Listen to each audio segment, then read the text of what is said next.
Hello बच्चों, कैसे हो आप सब। आज अपन स्टार्ट करने वाले हैं क्लास 12th केमिस्ट्री में हेलो एल्कीन और हेलो एरीन का लास्ट पार्ट। अगर अभी तक आपने प्रीवियस वीडियो नहीं देखा हो तो आप इस कार्ड पर क्लिक करके उसे विजिट कर सकते हैं।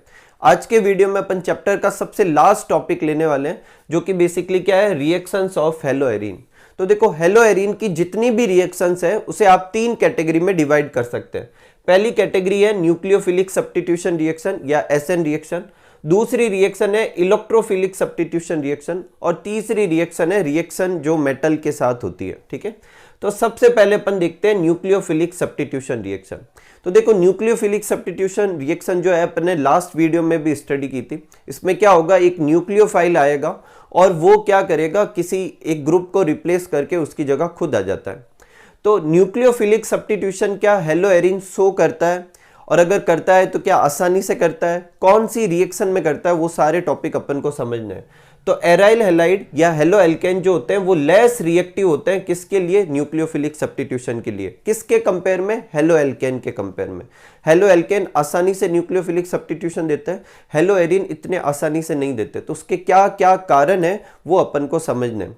तो सबसे पहला है कि अपन अगर क्लोरोबेंजीन या किसी हेलो बेंजीन में रिजोनेंस बनाए तो देखो, क्लोरीन के ऊपर 3 लॉन पेयर होते हैं और ये एक लॉन पेयर यहां पर देख के रिजोनेंस शो कर सकता है। यहां पर आएगा तो यहां डबल बॉन्ड आ जाएगा, क्लोरीन के ऊपर कैसा चार्ज आ जाएगा, प्लस का चार्ज आ जाएगा, और ये वाला डबल बॉन्ड निकल के यहां जाएगा तो यहां माइनस चार्ज आ जाएगा। फिर अगर ये माइनस चार्ज यहां पर आए तो यहां डबल बॉन्ड आ जाएगा, और ये वाला बॉन्ड निकल के यहां आए तो यहां माइनस चार्ज आ जाएगा। इसी तरीके से ये रोटेट करता रहेगा। अब इस रिजोनेंस से हुआ क्या है, तो ध्यान से समझना। अगर हेलो एल्केन को न्यूक्लियोफिलिक सब्स्टिट्यूशन रिएक्शन देनी है तो उसे क्लोरीन को हटाना होगा। किसको हटाना होगा, क्लोरीन को। अब क्लोरीन देखो, RX अगर मैं कोई हेलो एल्केन लेता हूं तो उसमें क्लोरीन या हेलोजन एटम और कार्बन के बीच में बॉन्ड कैसा है, सिंगल बॉन्ड है। कैसा बॉन्ड है, सिंगल बॉन्ड। एक बार देखने पर अपन को ऐसा ही लगता है कि हेलो एल्केन में भी हेलोजन और कार्बन के बीच में कैसा बॉन्ड है, सिंगल बॉन्ड। लेकिन जब अपन रिजोनेंस बनाते हैं तो देखो, कार्बन और हेलोजन के बीच में कैसे बॉन्ड आ रहे हैं, डबल बॉन्ड आ रहे हैं। और डबल बॉन्ड जो होगा वो ब्रेक करने में थोड़ा मुश्किल होगा, किसके कंपेयर में, सिंगल बॉन्ड के कंपेयर में। और इस एक वजह से भी क्या होता है कि हेलो एल्केन या एराइल हैलाइड जो होते हैं वो लेस रिएक्टिव होते हैं। क्या लिखा हुआ है देखो, due to it carbon chlorine या कार्बन हेलोजन बॉन्ड जो होते हैं वो partial double bond character acquire करते हैं, so bond cleavage become difficult then halo alkane. तो हेलो एल्केन के कंपेयर में बॉन्ड क्लीवेज, बॉन्ड का टूटना मुश्किल होगा, क्योंकि जो पार्शियल डबल बॉन्ड है वो प्योर सिंगल बॉन्ड के कंपेयर में थोड़ा मुश्किल से टूटेगा।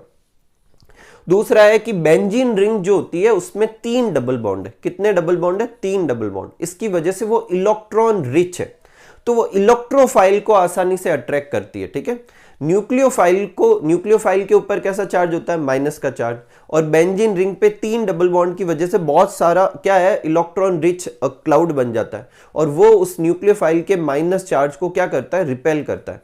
तो न्यूक्लियोफाइल आसानी से अप्रोच नहीं कर पाता। तो nucleophile is electron rich species, it get repelled by electron rich benzene ring. ठीक है, तीसरा है, अगर अपन SN1 और SN2 की बात करें तो अपन ने देखा था कि SN1 रिएक्शन जो होती है उसमें कार्ब कैटायन बनता था। क्या बनता था, कार्ब कैटायन। तो अगर हेलो एल्केन भी क्या करे, SN1 रिएक्शन शो करे, तो जब X टूटेगा तो यहां पर प्लस चार्ज आ जाएगा, इसे कहेंगे एराइल कैटायन। और एराइल कैटायन रिजोनेंस शो नहीं कर पाता और बहुत ही कम स्टेबल होता है। तो कम स्टेबल होगा तो SN1 तो बिल्कुल भी पॉसिबल नहीं है। तो due to it SN1 reaction not possible. इसका मतलब अगर ये हेलो एल्केन जो है अगर SN रिएक्शन शो करता भी है तो वो कौन सी होगी, SN2 होगी। SN1 तो कभी नहीं कर पाएगा वो। तीसरा नहीं, फोर्थ पॉइंट है hybridization of carbon in CX। एक बार देखो, यहां पर X जिस कार्बन से जुड़ा हुआ है वो डबल बॉन्डेड कार्बन है, यहां पर X जिस कार्बन से जुड़ा हुआ है वो सिंगल बॉन्डेड, मतलब वो खुद एक बॉन्ड ही बना रहा है, इस तरफ भी सिंगल, इस तरफ भी सिंगल। इधर वाला जो होगा हेलोजन के साथ तो सिंगल बना रहा है, लेकिन यहाँ रिंग में तो डबल बॉन्ड है। तो कार्बन जो है वो sp2 हाइब्रिडाइज है, और यहां पर क्या है, sp3 हाइब्रिडाइज है। अब इससे क्या होगा, देखो sp3 में टोटल 4 जन है, 1 S और 3 P। तो S कितने परसेंटेज हुआ, 4 में से 1 बोले तो 25%। ठीक है, यही होगा। जबकि sp2 में टोटल कितने जने हैं, एक s और 2 p, तो इसका मतलब टोटल कितने जने हैं, 3। 3 में से एक s है तो कितना परसेंटेज होगा, 33.3%। तो sp2 वाले कार्बन के पास परसेंटेज s करेक्टर ज्यादा है। परसेंटेज s करेक्टर ज्यादा होने से इलेक्ट्रोनेगेटिविटी बढ़ती है। तो ये वाला कार्बन और ये वाला कार्बन ऐसे दिखने में सेम है, लेकिन ये sp2 हाइब्रिडाइज है और ये sp3 हाइब्रिडाइज है, तो sp2 हाइब्रिडाइज कार्बन ज्यादा इलेक्ट्रोनेगेटिव होता है। अब ज्यादा इलेक्ट्रोनेगेटिव होगा तो वो जो चीजों को ज्यादा टाइटली क्या कर पाएगा, होल्ड कर पाएगा, तो बॉन्ड जो होगा वो शॉर्ट हो जाएगा। तो यहां CX बॉन्ड जो होता है वो क्या होता है, शॉर्ट होता है। और इसके कंपेयर में छोटा बॉन्ड, इसका मतलब मुश्किल से तोड़ना। अगर आपको मैं एक इसी लेंथ, इसी थिकनेस का एक बड़ा सा मार्कर दूं, उसे मैं कहूं कि बेंड करना है और एक इसको बेंड करना है, तो जो जितना छोटा होगा उसे तोड़ने में उतनी ही प्रॉब्लम होगी। तो इसका मतलब यहाँ CX बॉन्ड शॉर्ट है तो उसे तोड़ने में मुश्किल होगी, तो लेस रिएक्टिव होगा। इन 4 कारणों की वजह से हेलो एल्केन जो होते हैं वो SN रिएक्शन तो देते हैं, लेकिन उनके रिएक्शन देने की जो टेंडेंसी है वो हेलो एल्केन के कंपेयर में, हेलो एरीन जो होती है वो SN रिएक्शन तो देते हैं, लेकिन उनके रिएक्शन देने की जो टेंडेंसी जो होती है वो अपने हेलो एल्केन से क्या होगी, कम होगी। और कम होने के कितने कारण है, 4 कारण, resonance effect, electron rich benzene ring, instability of phenyl cation और ये हाइब्रिडाइजेशन। अब अगर ये देता है तो कौन सी रिएक्शन देता है, तो उसे अपन यहां समझते हैं। ये एक क्लोरोबेंजीन लिया और मैंने इसकी कराई NaOH के साथ रिएक्शन। इसमें OH माइनस एक न्यूक्लियोफाइल है, वो क्लोरीन को आके रिप्लेस करके क्या बना देगा, फिनॉल। सिंपल सी रिएक्शन।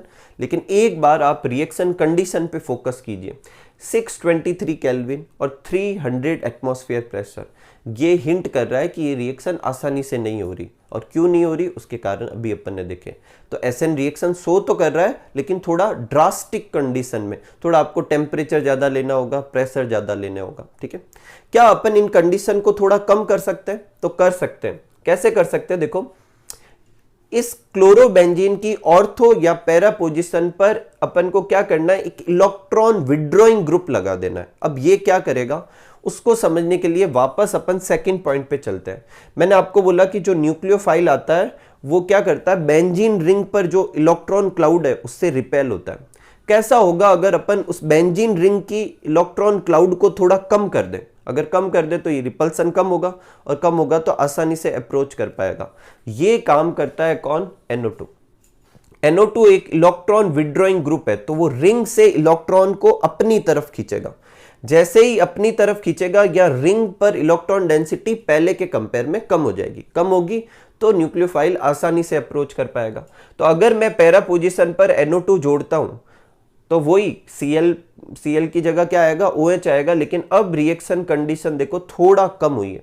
पहले जहां 623 केल्विन टेम्परेचर चाहिए था, अब सिर्फ 443 केल्विन टेम्परेचर चाहिए। अगर मैं पैरा के साथ में ऑर्थो पोजीशन पे भी लगा दूं तो अब देखो रिएक्शन कंडीशन में टेम्परेचर की रिक्वायरमेंट और कम हो गई, 368 केल्विन पर ही हो गया। और अगर मैं दोनों ऑर्थो और एक पैरा तीनों ही पोजीशन पर NO2 ग्रुप लगा दूं तो ये तीनों ग्रुप बेंजीन रिंग से इलेक्ट्रॉन अपनी तरफ खींचने लगेंगे, तो इलेक्ट्रॉन डेंसिटी काफी कम हो जाएगी। तो बड़े आसानी से रिएक्शन होगी, और इतने आसानी से होगी कि आपको कोई टेम्परेचर की कुछ खास जरूरत भी नहीं है। आपको सिर्फ बॉइलिंग वाटर लेना है। बॉइलिंग वाटर बोले तो बॉइलिंग वाटर क्या होगा, 373 केल्विन के आसपास, और पानी लेने पर भी हो गया। देखो टेम्परेचर तो लगभग सेम रहेगा, लेकिन यहाँ अपन ने NaOH लिया था और यहाँ पर अपन क्या ले रहे हैं, सिर्फ H2O भी रिएक्शन दे देगा, ठीक है। और जो ये कंपाउंड बनेगा जिसमें फिनॉल की ऑर्थो पैरा और दोनों ऑर्थो और पैरा पोजीशन पे NO2 लगा हुआ है, इसे कहते हैं पिक्रिक एसिड। इसी वजह से मैंने रेड इंक से लिखा है, इंपॉर्टेंट रिएक्शन है। आपको पूछते हैं कि पिक्रिक एसिड बनाने की रिएक्शन लिखो, तो आप ये रिएक्शन लिख सकते हैं। इस पूरे बोर्ड पे जो लिखा हुआ है उसे समरी करते हैं। हेलो एरीन जो है न्यूक्लियोफिलिक सब्स्टिट्यूशन रिएक्शन देगा, लेकिन उसके देने की टेंडेंसी जो है वो हेलो एल्केन से कम होगी। उसके ये 4 कारण है, और किस तरीके से वो न्यूक्लियोफिलिक सब्स्टिट्यूशन रिएक्शन देता है उसका ये एग्जांपल है। अगर आपको ये रिएक्शन और आसानी से करानी है तो आपको ऑर्थो या पैरा पोजीशन पर क्या करना है, आपको इलेक्ट्रॉन विड्रॉइंग ग्रुप पुट करना है, ठीक है। ऐसे अपनी बुक में दे नहीं रखा, लेकिन याद रखना अगर यहाँ ऑर्थो और पैरा पोजीशन पे इलेक्ट्रॉन डोनेटिंग ग्रुप लगा देते तो रिएक्शन और मुश्किल हो जाती। ठीक है, एक बार आप ये नोट कर लीजिए, फिर अपन नेक्स्ट रिएक्शन पे शिफ्ट करते हैं। सेकेंड रिएक्शन लेते हैं जो कि है इलेक्ट्रोफिलिक सब्स्टिट्यूशन रिएक्शन। तो जब अभी अपन न्यूक्लियोफिलिक सब्स्टिट्यूशन रिएक्शन देख रहे थे तो अपन ने देखा था कि जो बेंजीन रिंग जो होती है वो इलेक्ट्रॉन रिच होती है।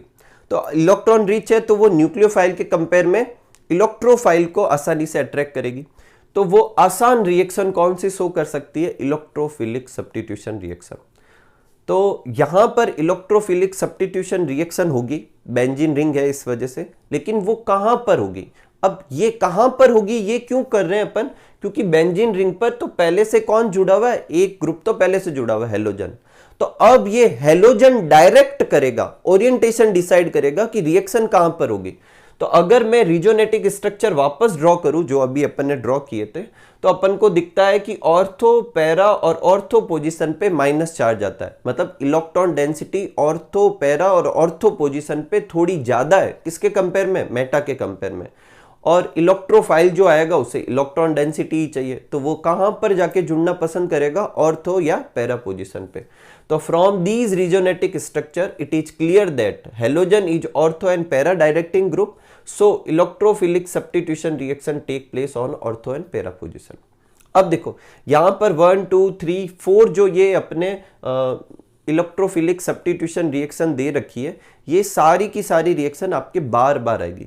तो जब भी आपको हेलोजिनेशन हो, नाइट्रेशन हो, सल्फोनेशन हो, फ्रीडल क्राफ्ट रिएक्शन हो, तो इसी पैटर्न में रिएक्शन होगी जिस पैटर्न में यहां पर रिएक्शन हो रही है। ठीक है, तो सबसे पहले अपन देखते हैं हेलोजिनेशन। तो हेलोजिनेशन में क्या होगा? अपने देखो जो भी यहां पर ग्रुप होगा उसके ऊपर अपन हेलोजन को ऐड करेंगे। किसको ऐड करेंगे? हेलोजन को। अब हेलोजन खुद इलेक्ट्रोफाइल की तरह बिहेव करेगा नहीं, उसे इलेक्ट्रोफाइल बनाना पड़ेगा। हेलोजन इलेक्ट्रोफाइल तब कहलाएगा जब उस पे Cl प्लस होगा। अब हेलोजन पे प्लस चार्ज तो कभी आता ही नहीं है, तो वो काम करेगा। यहां पर आपको एक लुईस एसिड लेना पड़ेगा। वो एनहाइड्रस FeCl3 ले सकते हैं, AlCl3 ले सकते हैं, कोई भी एक लुईस एसिड लेंगे। लुईस एसिड क्या होते हैं? उनका ऑक्टेट पूरा होता नहीं है। उनके जनरली कितने इलेक्ट्रॉन होते हैं? 6 इलेक्ट्रॉन होते हैं। तो वो क्या करेंगे? हेलोजन में Cl जो बॉन्ड बना हुआ है, देखो हेलोजन का बॉन्ड कैसा होगा? Cl bond Cl। जैसे मान लो मैं यहाँ AlCl3 लेता हूं, तो AlCl3 को 2 इलेक्ट्रॉन और चाहिए क्योंकि उसमें 6 ही हो रहे हैं। तो वो क्या करेगा? इस तरीके से इसके साथ बॉन्ड बना लेगा। और क्या बना लेगा? AlCl4-। पीछे जो रहेगा वो क्या होगा? Cl+। अब ये कैसा है? एक इलेक्ट्रोफाइल है। तो यहां पर जो अपन प्रेजेंस ले रहे हैं ये बेसिकली क्लोरीन को या हेलोजन को किस में कन्वर्ट करने में हेल्प आएगी? इलेक्ट्रोफाइल के फॉर्म में कन्वर्ट करने में मदद करेगी। अब रिएक्शन क्या करानी है? एकदम सिंपल सी, ऑर्थो और पैरा पोजीशन पे।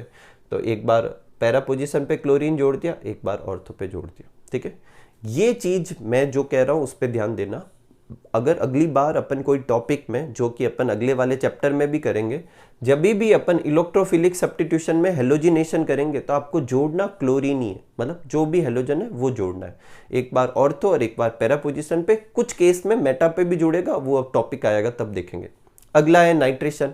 नाइट्रेशन जब भी इलेक्ट्रोफिलिक सब्स्टिट्यूशन कराएंगे तो HNO3 से रिएक्शन कराएंगे, कंसंट्रेट H2SO4 की प्रेजेंस लेंगे। ये दोनों आपस में रिएक्ट करके NO2+ इलेक्ट्रोफाइल जनरेट करते हैं। अगेन वो NO2 एक बार पैरा पोजीशन पे जुड़ेगा, एक बार ऑर्थो पोजीशन पे। अब इसको आप ये नहीं समझे कि यहां तो एक मॉलिक्यूल था, यहां 2 कैसे बन गए।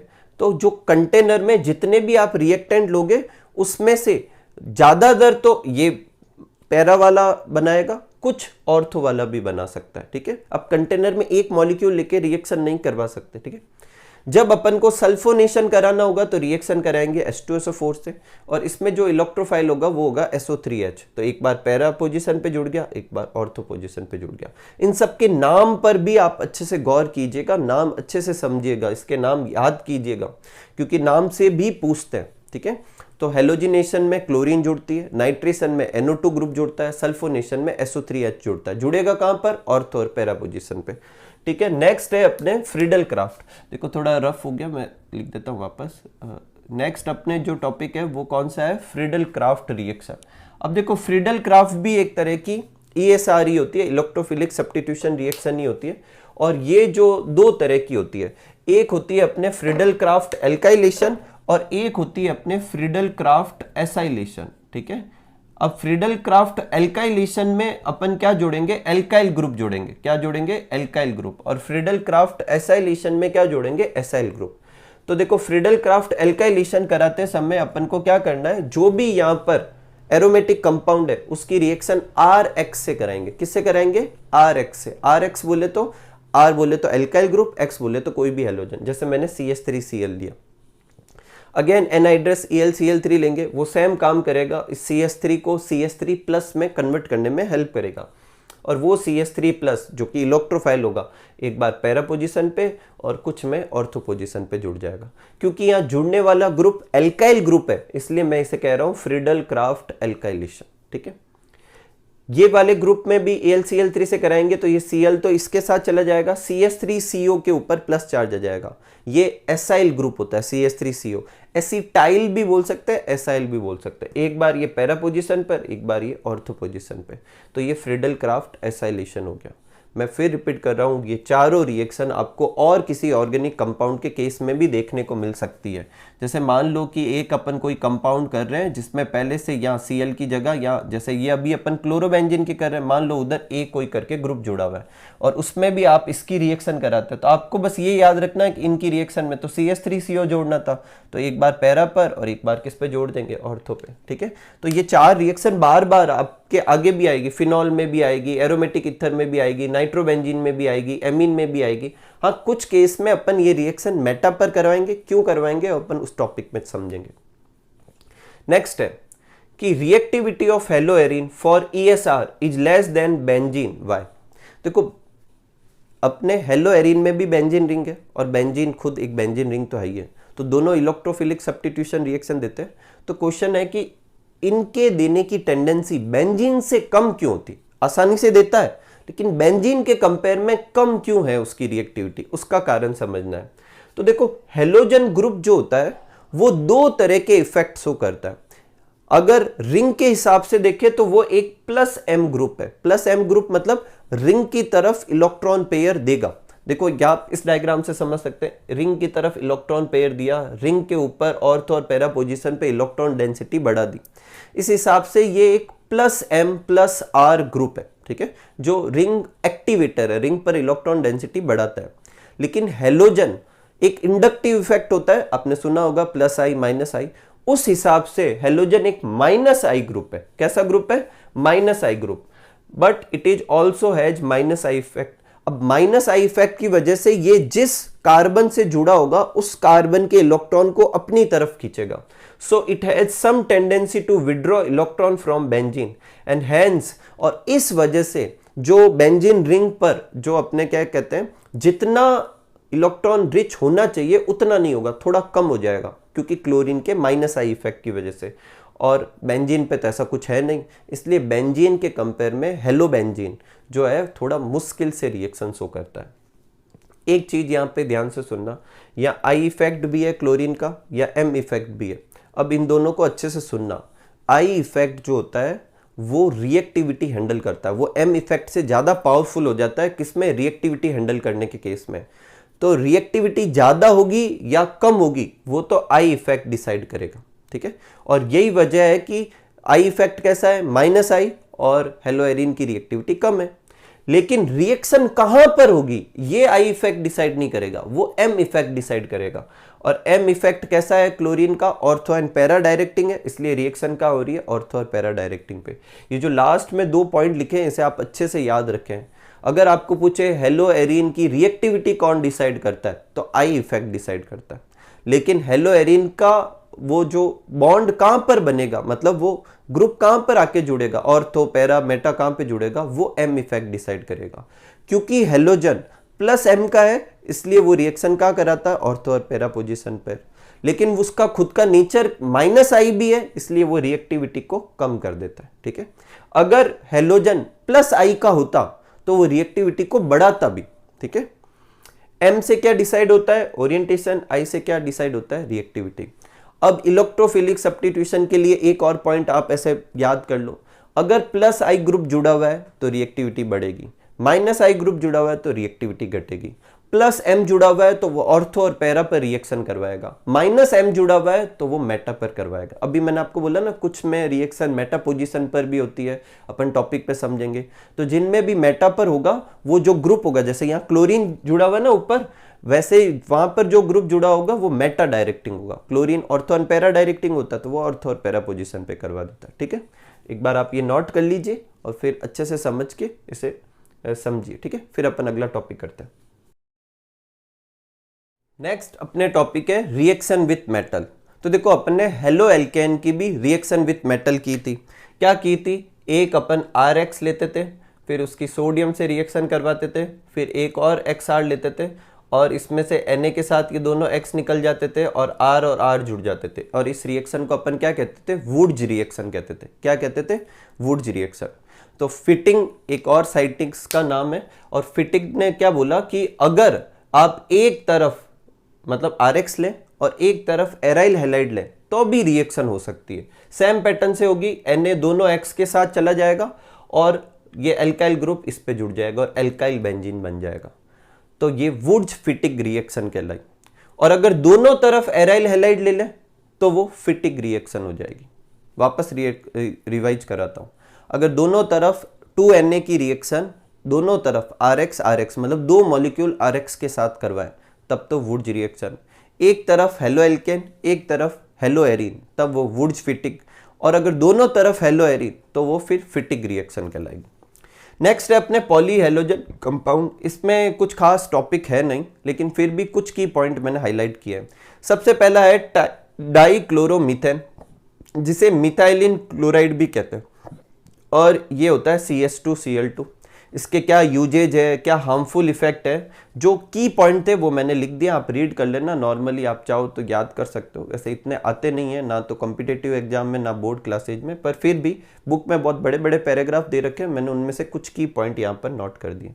फिर नेक्स्ट है अपने ट्राई आयोडोमीथेन, जिसे आयोडोफॉर्म भी कहते हैं, ये CHI3। एक देखना CHX3 को कहते हैं हेलोफॉर्म, CHX3 क्या कहलाता है, हेलोफॉर्म कहलाता है। अब CHCl3 है तो क्लोरोफॉर्म, CHI3 है तो आयोडोफॉर्म। ठीक है, इनमें से आयोडोफॉर्म और क्लोरोफॉर्म जनरली इस्तेमाल होते हैं, ब्रोमोफॉर्म फ्लोरोफॉर्म ऐसा कुछ खास होता नहीं। ठीक है, अब आयोडोफॉर्म के भी यहाँ कुछ वो लिखे हुए हैं, पहले एंटीसेप्टिक की तरह इस्तेमाल होता था। इसकी जो रिएक्शन है, एंटीसेप्टिक प्रॉपर्टी है, वो आयोडीन पे डिपेंड करती है। हालांकि इनकी स्मेल जो होती है वो कुछ इतनी अच्छी नहीं होती, इस वजह से आजकल आयोडीन के दूसरे कंपाउंड इस्तेमाल करते हैं। एक कभी कभार ऐसे पूछ सकते हैं कि आयोडोफॉर्म की एंटीसेप्टिक प्रॉपर्टी किसकी वजह से होती है, आयोडोफॉर्म खुद की वजह से या वो आयोडीन रिलीज करता है इस वजह से। तो वो आयोडीन रिलीज करता है, वो आयोडीन एंटीसेप्टिक प्रॉपर्टी शो करता है। नेक्स्ट है ट्राई क्लोरोमीथेन क्लोरोफॉर्म CHCl3। इसमें भी आपको एक ये पॉइंट हो सकता है थोड़ा पूछे कि इसका यूज कहाँ करते हैं, तो फ्रियोन रेफ्रिजरेट जो होता है R22 इसको बनाने में इस्तेमाल होता है। अगर इन सब टॉपिक में सबसे इंपॉर्टेंट कोई पॉइंट है तो ये एक रिएक्शन, और इस पे हाईलाइट करता हूँ। देखो ध्यान सुनना, अगर आप क्लोरोफॉर्म को खुला छोड़ दें तो वो क्या करता है, लाइट और ऑक्सीजन की प्रेजेंस में रिएक्ट करके एक पॉइजनस गैस बना लेता है, जिसे क्या कहते हैं, फॉस्जीन। ये एक इंपॉर्टेंट क्वेश्चन है, आप क्या आ सकता है। ऐसे भी पूछ सकते हैं कि क्लोरोफॉर्म की ऑक्सीजन के साथ रिएक्शन लिखो, ऐसे भी पूछ सकते हैं कि क्लोरोफॉर्म से फॉस्जीन बनाने की रिएक्शन लिखो, ऐसे भी पूछ सकते हैं कि क्लोरोफॉर्म को एयर टाइट कंटेनर में, डार्क बोटल्स में क्यों रखा जाता है, क्योंकि अपन ना तो उसे लाइट देना चाहते हैं ना उसे ऑक्सीजन देना चाहते हैं, क्योंकि अगर ये दोनों मिली तो क्लोरोफॉर्म किस में कन्वर्ट हो जाएगी, टॉक्सिक पॉइजनस गैस फॉस्जीन में कन्वर्ट हो जाएगी। ठीक है, ऐसे कैसे टेट्राक्लोरोमीथेन है, कार्बन टेट्राक्लोराइड CCl4, इसके भी लगभग वही यूज है। हाँ, एक ये ओजोन लेयर को क्या करता है, डिप्लेट करता है। ठीक है, नेक्स्ट जो है फिफ्थ, ये थोड़ा इंपॉर्टेंट है, फ्रियोन पूछते हैं, फ्रियोन होता क्या है, तो फ्रियोन क्लोरोफ्लोरोकार्बन होता है, लेकिन किसका क्लोरोफ्लोरोकार्बन, या तो मीथेन का या इथेन का। मतलब आप मीथेन बोले तो एक कार्बन की एल्केन, इथेन बोले तो दो कार्बन की एल्केन में से हाइड्रोजन हटाकर वहां पर कम से कम एक क्लोरीन और एक फ्लोरीन लेकर आ जाए तो उसे अपन कहेंगे क्लोरोफ्लोरोकार्बन ऑफ मीथेन और इथेन, और वो क्या कहलाता है, फ्रियोन कहलाता है। इसे क्लोरोफ्लोरोकार्बन CFC भी कह सकते हैं। ये बहुत ज़्यादा स्टेबल होते हैं, अनरिएक्टिव होते हैं, नॉन टॉक्सिक होते हैं, नॉन कोरोसिव होते हैं, आसानी से लिक्विफाइबल होते हैं। अब देखो स्टेबल है इसलिए आसानी से इस्तेमाल कर सकते हैं, अनरिएक्टिव है तो अपन फूड आइटम के चारों तरफ भी इसको डाल सकते हैं और वो फूड आइटम से रिएक्ट नहीं करेगा, टॉक्सिक भी नहीं है तो अगर अपन इनहेल कर ले तो कोई नुकसान नहीं है, लिक्विफाइबल है इसका मतलब ये कूलिंग इफेक्ट भी देगा, ठीक है। और यही वजह अपन सब जानते हैं इनका इस्तेमाल कहाँ करते हैं, रेफ्रिजरेटर, AC वगैरह इनमें सब में करते हैं। बुक लिखती है कि फ्रियोन 1,2 जो है सबसे ज़्यादा यूज होने वाला क्या है, फ्रियोन। अब इस वाले कंपाउंड को फ्रियोन 1,2 क्यों कहते हैं वो भी मैं आपको समझाता हूँ, एक बार आप ये नोट कर लीजिए, ठीक है। इस पीछे की थ्योरी में एक फ्रियोन इंपॉर्टेंट है और एक ये वाली रिएक्शन अच्छी है, ठीक है। तो देखो अपन फ्रियोन का नोमेनक्लेचर देखते हैं। देखो फ्रियोन का जब नाम देना होता है, मतलब CFC का नाम देना होता है, तो पहले आप फ्रियोन लिख दो, फिर उसके आगे 3 डिजिट लिखनी है, एक X की जगह, एक Y की जगह और एक Z की जगह। X की जगह क्या लिखना है, जिस CFC का आप नाम लिखना चाह रहे हैं उसमें कार्बन कितने हैं। अगर एक कार्बन है तो उसमें से एक और माइनस कर देना, नंबर ऑफ कार्बन में से 1 माइनस करना। एक कार्बन है तो 0 लिख देंगे, 2 कार्बन है तो 1 लिख देंगे। Y की जगह ये देखेंगे उस पर्टिकुलर कंपाउंड में हाइड्रोजन कितने हैं और फिर उसमें एक जोड़ना है। तो अगर उसमें एक हाइड्रोजन है तो आप 2 लिख देंगे, Y की जगह 2 है तो 3 लिख देंगे, एक भी नहीं है तो भी एक तो लिखेंगे क्योंकि 0 + 1 1 हो जाएगा। और Z की जगह अपन नंबर ऑफ फ्लोरीन एटम लिखेंगे, जैसे CCl2F2 इसका नाम लिखना है तो सबसे पहले इसमें देखते हैं नंबर ऑफ कार्बन कितने हैं। नंबर ऑफ कार्बन कितना है, 1, तो X की जगह नंबर ऑफ कार्बन -1 करते हैं तो 1 - 1 0 हो गया। फिर Y की जगह नंबर ऑफ हाइड्रोजन, इसमें हाइड्रोजन दिख ही नहीं रहे तो 0, 0 + 1 तो Y की जगह 1 लिख दिया। और Z की जगह नंबर ऑफ फ्लोरीन कितने हैं, 2, तो यहाँ 2 लिख दिया। तो फ्रियोन 012, जिसे 0 को हटा दो, फ्रियोन 12 भी कहते हैं, ठीक है। प्रिपरेशन रिएक्शन कैसे करेंगे, स्वाट रिएक्शन कराएंगे CCl4 पे। स्वाट रिएक्शन आप जानते हो जिसमें हेलोजन एक्सचेंज होता है, और स्वाट रिएक्शन में कौन सा हेलोजन एक्सचेंज होता है, फ्लोरीन एक्सचेंज होगा। तो क्लोरीन तो यहाँ पहले से है, फ्लोरीन भी आ जाएगा तो क्लोरोफ्लोरोकार्बन बन जाएगा, ठीक है।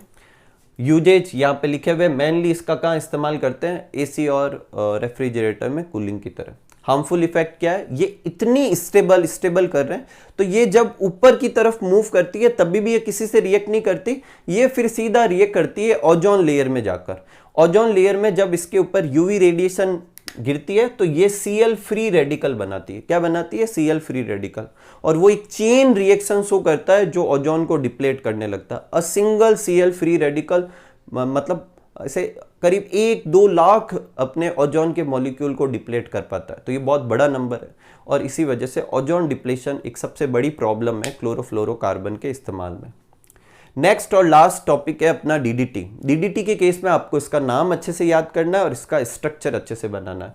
देखो नाम है इसका para dash di chloro di phenyl tri chloroethane, और यहीं से अपन को बनाना भी सीखना है। देखो अपन को क्या करना है, पहले तो 2 बेंजीन रिंग बनानी है, क्योंकि फिनाइल है तो 2 बेंजीन रिंग तो होगी, ये 2 बेंजीन रिंग बना दी। पैरा डाई क्लोरो, तो बेंजीन रिंग की Cl जोड़ दिया। पैरा का क्या मतलब है, इसके जस्ट सामने वाली साइड पर कुछ जुड़ा होगा, देखो ये जुड़ा हुआ है। अब यहाँ सामने वाली साइड पे क्या जोड़ेंगे, देखो ट्राई क्लोरोइथेन, तो पहले तो 2 कार्बन और उस पर कितने अपन को क्लोरीन लगाने, 3 क्लोरीन लगा देंगे, ठीक है। वापस पीछे से बनाना स्टार्ट करते हैं इसको, देखो समझो ध्यान से। ट्राई क्लोरोइथेन है तो अपन ये 1 कार्बन, ये दूसरा कार्बन, ठीक है। और ट्राई क्लोरो है तो ये 1 क्लोरीन, ये 2 क्लोरीन, ये 3 क्लोरीन, ट्राई क्लोरो हो गया। अब इस पे 2 रिंग बना देंगे, ये बना दी 2 रिंग, एक रिंग इधर बना दी और एक रिंग इधर बना दी, ठीक है। और फिर उनकी पैरा पोजीशन पर अपन को क्या जोड़ देना, क्लोरीन जोड़ देना। ये अपने किसका हो जाएगा फॉर्मूला, DDT का क्या हो जाएगा, फॉर्मूला हो जाएगा, ठीक है। तो DDT इस तरीके से बन जाएगी। अब कुछ और 1-2 पॉइंट है कि फर्स्ट क्लोरीनेटेड ऑर्गेनिक इंसेक्टिसाइड था, तो ऐसा इंसेक्टिसाइड आप जानते हो जो इंसेक्ट को किल करता है। क्लोरीनेटेड मतलब इसमें क्लोरीन है, लेकिन ये डिस्कवर होने के काफी टाइम बाद में इसे इंसेक्टिसाइड की तरह इस्तेमाल किया जाने लगा। डिस्कवर्ड पहले हो गया था, लेकिन इसे कि भाई इसे इंसेक्टिसाइड की तरह इस्तेमाल करेंगे, ये पॉल मूलर ने बताया था 1939 में। इसके साथ 2 बड़ी प्रॉब्लम है। एक ये इतना ज़्यादा स्टेबल है और फैट में जाके घुल जाता है। तो अगर ये किसी लिविंग सेल में चला जाए तो वहाँ पर वो मेटाबोलाइज नहीं कर पाएगा, उसे तोड़ नहीं कर पाएगा और उसकी जो बॉडी होगी उसके फैट टिश्यू में इकट्ठा हो जाएगा। अब उस ऑर्गेनिज्म को कोई दूसरा खाए तो वो उसमें भी ट्रांसफर हो जाएगा, जितनी बार वो कंज्यूम करेगा उतनी बार ट्रांसफर हो जाएगा, इसलिए बायो मैग्नीफाइड हो जाता है। बायो मैग्नीफाइड आपको डिटेल में आप यूट्यूब पे सर्च करके देखिएगा, बायो के टॉपिक में, आप इकोसिस्टम वाले टॉपिक में मेरे भी वीडियो में देख सकते हैं। बायो मैग्नीफाइड क्या होता है, तो ये बेसिकली एक बायो मैग्नीफाइड प्रॉब्लम देता है और इसी वजह से अमेरिका ने इसे पूरी तरीके से बैन कर दिया। हालांकि कुछ जगह पर यह आज भी इस्तेमाल होता है और अपनी इंडिया ऐसी एक कंट्री है जहां पर यह आज भी इस्तेमाल हो रहा है। नेक्स्ट है, देखो एक क्वेश्चन दे रखा है और इसमें अपन को ए बी के नाम लिखने हैं। तो ये एक तरह का हेलो एल्केन है, देखो यहाँ रिंग नहीं है, ठीक है, तो हेलो एल्केन ही काउंट होगा। और मैग्नीशियम के साथ रिएक्शन करानी है, तो आप सब जानते हैं मैग्नीशियम के साथ रिएक्शन करके क्या बनता है, ग्रिग्नार्ड रिएजेंट बनता है, ठीक है। तो ये बन गया, सॉरी यहाँ पे रिंग नहीं आएगी, ये ग्रिग्नार्ड रिएजेंट बन गया। फिर इसकी ये तो हो गया ए की जगह, फिर ये कह रहा है बी की जगह क्या आएगा, तो जब H2O के साथ रिएक्शन करवाते हैं तो वो क्या बना देता है, H2O के साथ रिएक्शन कराने पर वो एक तरीके का एल्केन बना देता है। क्या बना देता है, एल्केन। तो ये कुछ ऐसा कंपाउंड बन जाएगा, ठीक है, ये अपने हो जाएगा बी, ठीक है। हमेशा याद रखना ग्रिग्नार्ड रिएजेंट H2O के साथ रिएक्शन करके एल्केन बनाता है। ये एक और है, यहाँ है कि R-X है, एक तरफ ये दे रखा है, एक तरफ ये दे रखा है, आपको बताना R- की जगह क्या आएगा, D की जगह क्या आएगा, E की जगह क्या आएगा। पहले अपन R- की प्रॉब्लम को सॉल्व करते हैं। देखो यहाँ लिखा हुआ Na और ईथर, Na और ईथर के केस में वुड्स रिएक्शन होती है। क्या होती है, वुड्स रिएक्शन। और वुड्स रिएक्शन अपन जानते हैं कैसे होती है, RX Na RX, तो जो प्रोडक्ट बनता है वो बनता है RR, ठीक है। तो जो ओरिजिनल कंपाउंड होता है उसका डबल बन जाता है। तो ये कह रहा है यहाँ R- अपन को पता नहीं है लेकिन प्रोडक्ट दे रखा है। अब प्रोडक्ट में देखो यहाँ हाफ कर देंगे, ये जो ग्रुप है ये किसकी जगह आएगा, R- की जगह। तो R- की वैल्यू क्या हो जाएगी, CH3 CH3 CH3। अब देखो इसके पास में X जोड़ो और अब इस पे वुड्स रिएक्शन कराएंगे तो क्या होगा, X निकल जाएगा और ऐसा कैसा एक ग्रुप सामने वाले में भी होगा, वो जुड़ जाएगा और ये बन जाएगा, ठीक है। अब वो कह रहा है कि अगर मैं इसी को समझ लूं, जैसे इसको मेन कंपाउंड मान लूं और अब इसकी रिएक्शन करानी है किसके साथ, Mg के साथ। अभी देखी थी Mg के साथ रिएक्शन कराने पर क्या बनता है, ग्रिग्नार्ड रिएजेंट। तो CH3 C CH3 CH3, ये जहाँ X था उसकी जगह MgX हो जाएगा, ये ग्रिग्नार्ड रिएजेंट बन गया, एकदम सिंपल।